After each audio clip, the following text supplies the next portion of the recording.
Hey, I'm from Socialist Alternative, Australia's biggest socialist organisation. This video is part of an Intro to Anti-Capitalist Politics series, and today I'll be covering the basics, like what is capitalism and why does it suck so much? So obviously there are a lot of problems facing our society today, like poverty, war, inequality, pandemics, and climate change, like just to name a few. And lots of people can see that there's something in the way our system operates, the way society runs, that causes these problems. And some people can even name capitalism itself as the problem. But what most people lack is like a really concrete understanding of what capitalism is, what the logic of it is, how it works, and why it's such a destructive and inhumane mode of production. Capitalism has been the dominant mode of production for the last couple of hundred years since it replaced feudalism in about the 18th century.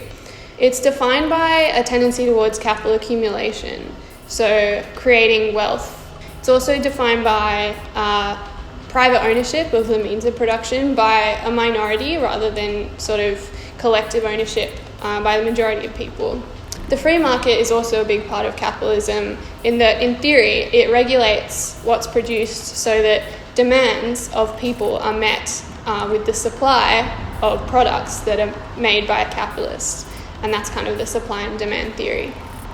Because capitalism is a profit-driven system, things are made on the basis of, will this make money for me? So unlike some pre-capitalist sort of ways of organising society, or like pre-class modes of production, things aren't created to meet an immediate human need.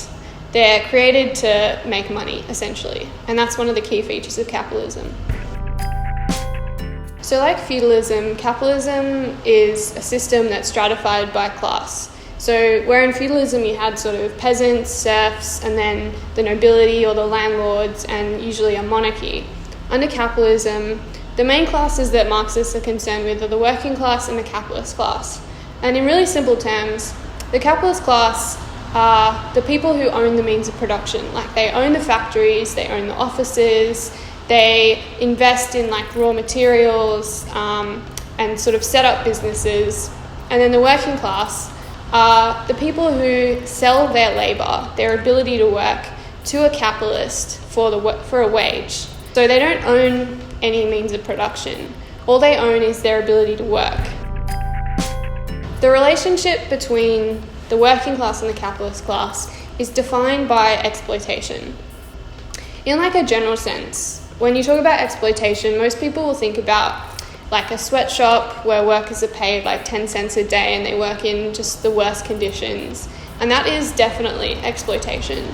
But for a Marxist, exploitation refers more broadly to the way that profit is made in society. So to understand capitalism, you have to understand where does profit come from? Because if you're a capitalist and you buy a factory and you buy some raw materials, that's not gonna on its own increase in value and make you money. You need people to work in that factory, to work in that business, to labour, to create the value that then you can take as profit.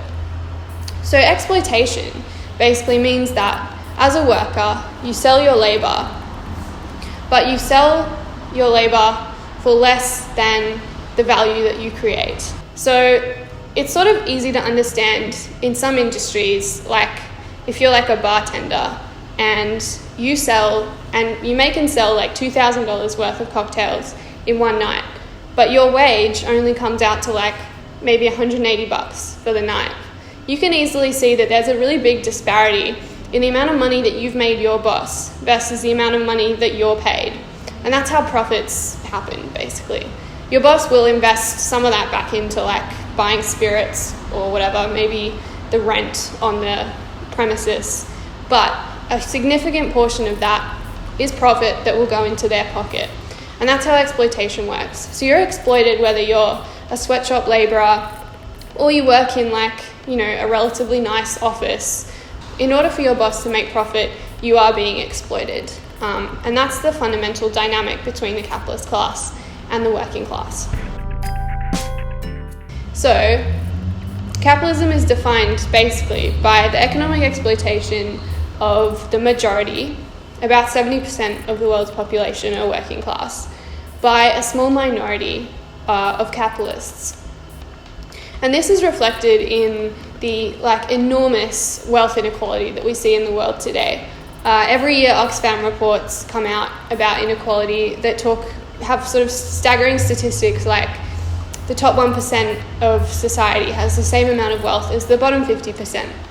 And a really incredible thing is that this just grows every year because, on average, the richest are increasing their wealth at a much faster rate than the poorest parts of society are.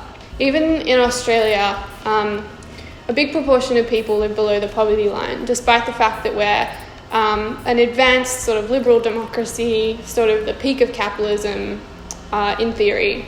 And even the welfare payments that people get place you below the poverty line in Australia. So it's pretty disgusting that this level of inequality can exist in a world that is so rich with resources and the potential for every need of people to be met. We produce way more food than we need every year, and yet there's still hundreds of thousands of people who die of starvation every year. How is that possible? But it's part of the logic of capitalism.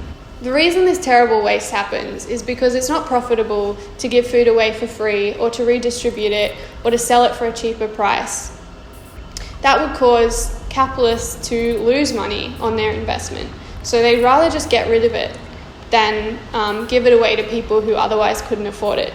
And that's true of basically anything that's produced as a commodity. If there's not someone who is willing to buy it, it just gets dumped.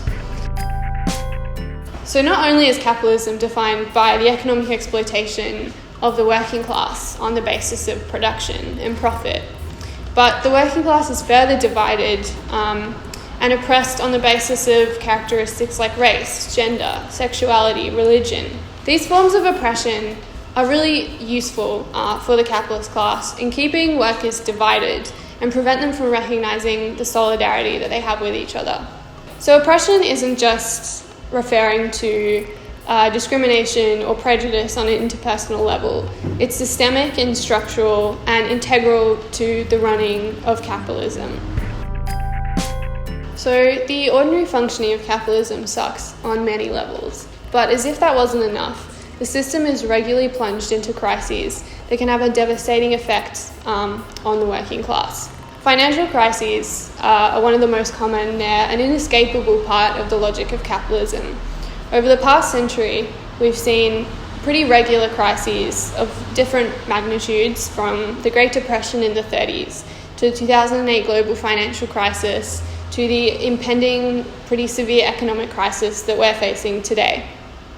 These crises destroy the livelihoods and life savings of millions of working class people who are then made to suffer further through government-imposed austerity, while the people that create these crises, the speculators, those in the stock market, people selling dodgy loans to people, they hardly ever face consequences. A few of them might get a slap on the wrist, or they'll chuck a couple in prison, but ultimately they're allowed to keep continuing with this destructive system.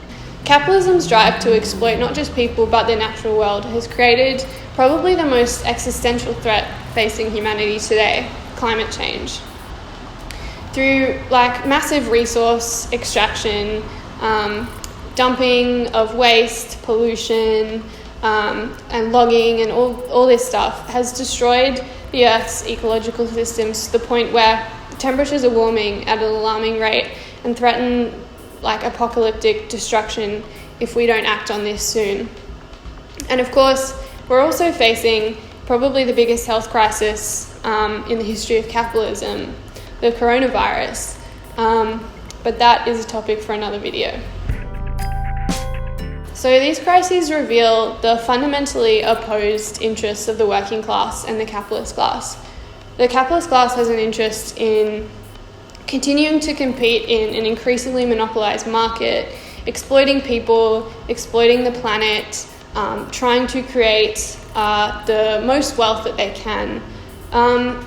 And this is creating all of these huge crises that we all have to face now, even those of us who had no part in creating them.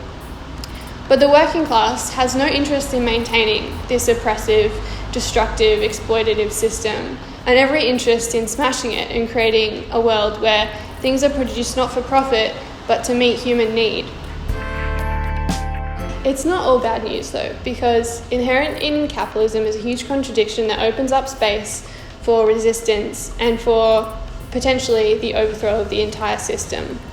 In the words of Karl Marx and Friedrich Engels, capitalism creates its own grave diggers, and that's the working class.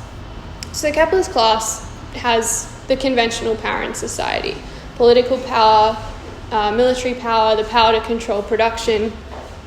But they're vulnerable in one key respect, which is that they rely entirely on the working class. Without the working class, nothing in society would happen, and no profits would be made.